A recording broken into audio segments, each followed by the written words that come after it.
Targa's an incredible adventure. There's nothing you can do in motorsport that gives you a bigger test. Drive past a policeman who's closed the road for you and you wave to him. Oh, yes. And then you proceed to do something he'd normally arrest you for, Yeah. which is drive at a lunatic speed down a narrow country road. It is just awesome. It's so much concentration, so much time and preparation. You're dependent on your crew, and it's just a massive event. Being in an old rally car on these roads in Tasmania, flat out for a week. When you don't make a mistake, the satisfaction you get out of it, of doing well, being on the podium, is just impossible to describe. So Well, it's Targa's those the extremes. ultimate challenge, isn't It it? is. It's like going to war. When you come back, you feel like you've been a gladiator and you need a week to recover because you put yourself onto the pump. Couldn't stand him going off and doing something so dangerous without me, so Yeah. I had to sit beside him. And we went straight from 15th to the podium and sat at the same time because she's fearless. We have to bond as a team to almost get that rhythm going. We get that going, and the adrenaline off me is as much as Woody, and it's just, even now I've got shivers up my arm. Unless you've actually done it, you just No, can't that's explain it to anybody.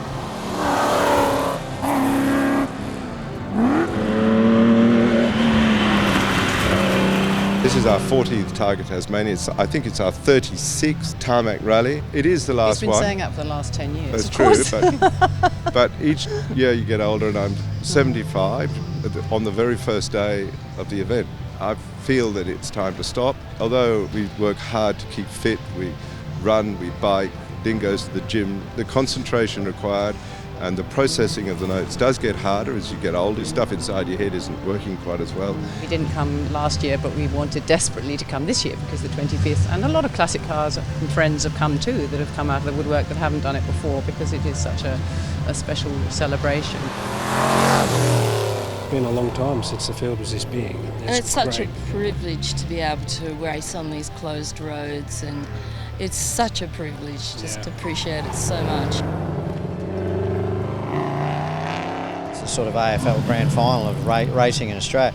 These roads we race on are unique. I can say that, I'm a Tassie boy, but a couple of the stages are equal to the best road racing stages in the world. So to have the biggest field we've ever had drive over those stages, it's just the whole event, the people we talked about. The Tasmanians love it. You just see people in the weirdest spots on the side of the road waving to you. Great to see the people supporting us.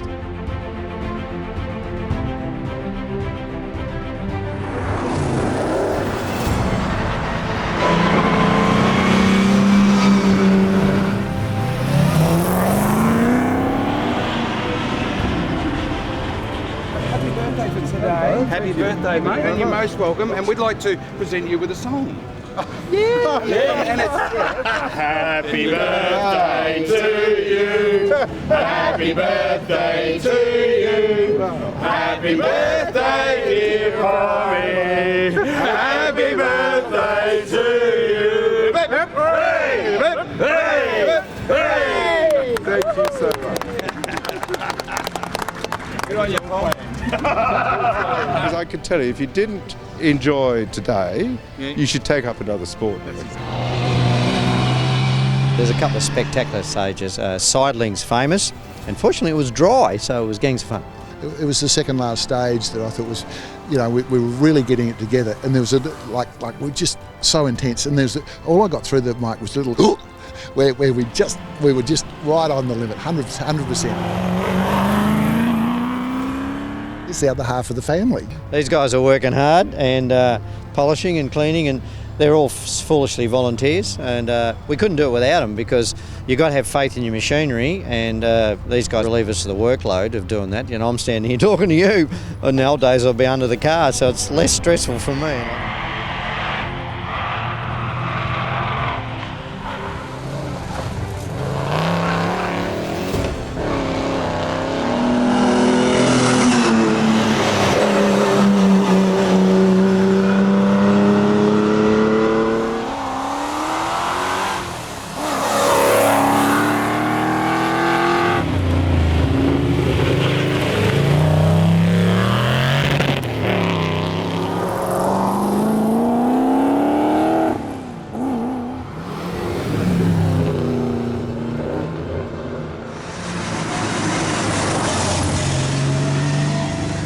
to enjoy myself, full stop. But yeah, no, it is an excellent event, and the weather's been fabulous actually, so I'm looking forward to the next few days as well. I've had a bit of experience, I suppose, and a bit of clutch issues, but it just needs a bit of an adjustment, I think.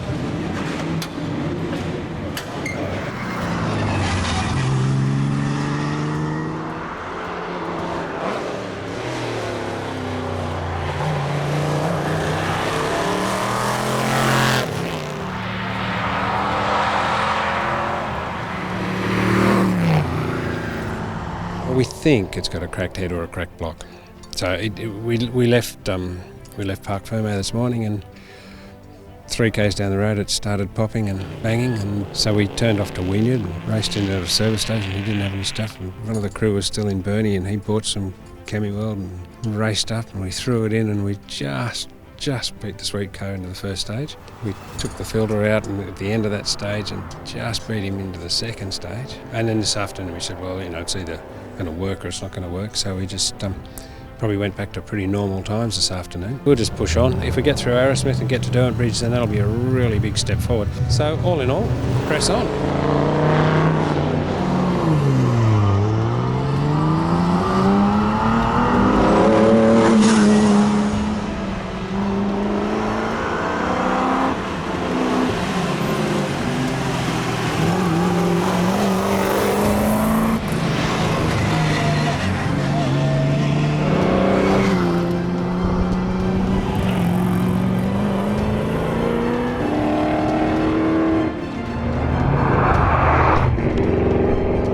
Day. We had our axle slide on the spring and about 3/4 of the way through Strawn, which was problematic.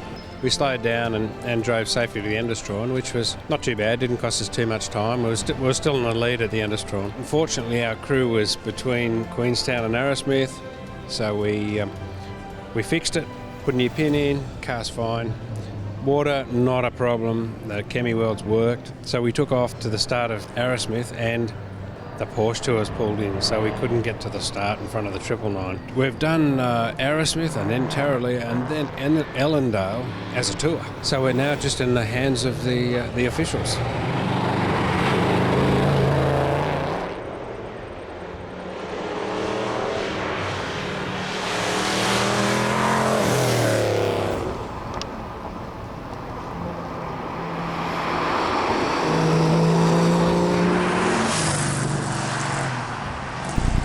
Straight 70, this is opens, 5 right, 70 over the bridge, and 4 left, late, 100.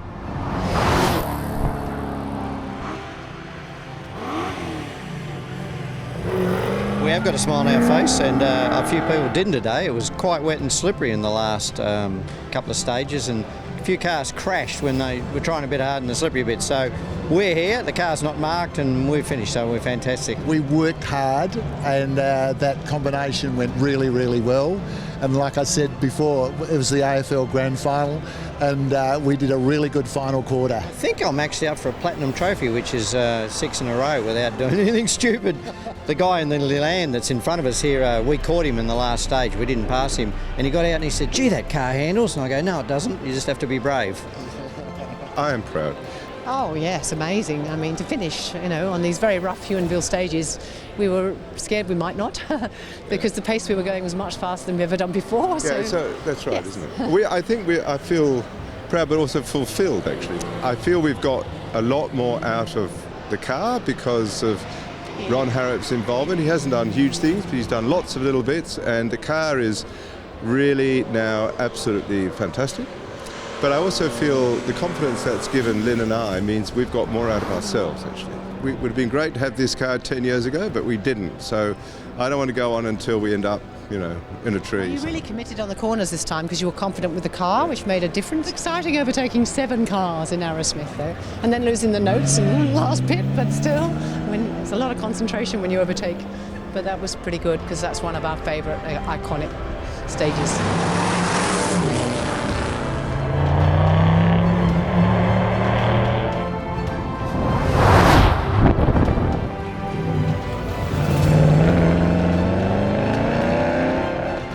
Place, the 1963 Jensen CV8 of Peter and Surrey Orr I mean, that's a great result, considering. When we left Burnie, we nearly didn't turn left and do the stages. We thought, is it worth trying to fix this thing? And fortunately, it worked. Chemi World, fantastic stuff. And considering the axle we had to put back together before Queenstown, we sort of limped through Queenstown, lost a lot of time there. Then we got to where the Porsches were and they wouldn't let us go through. Ah! Tear your hair out. You weren't worrying too much about the car. Normally if you're out in front, everything's going to go wrong. It was nice to be actually in second. We tried hard today, but this thing on those roads, it was like trying to drive a battleship up a drain pipe.